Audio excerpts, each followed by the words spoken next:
$1990 का साल था।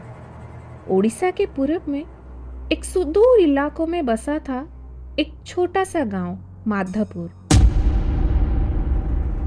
वो गांव की दोनों तरफ गहरी नदी थी, एक तरफ महानदी और दूसरी तरफ पाइका नदी, और उस गांव की तीसरी तरफ घना जंगल और आमों के पुराने बागों के बीचों बीच दबा हुआ था।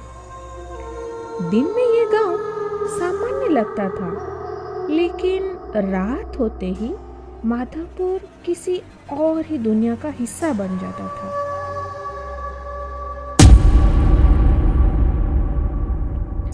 गांव के बूढ़े लोग कहते थे, सूरज ढलने के बाद माधवपुर में मत आना, और अगर आ ही गए तो पीछे मुड़कर कभी मत देखना।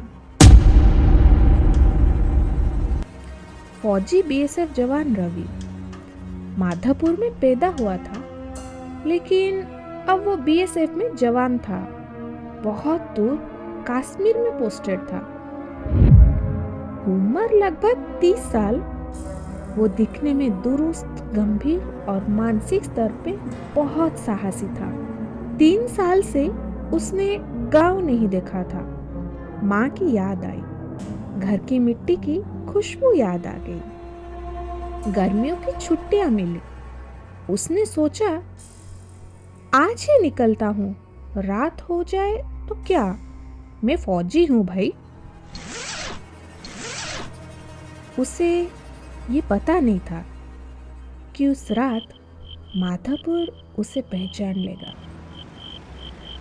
लगभग रात 11:40 की बस ने आखिरी स्टॉप पर उसे उतारा।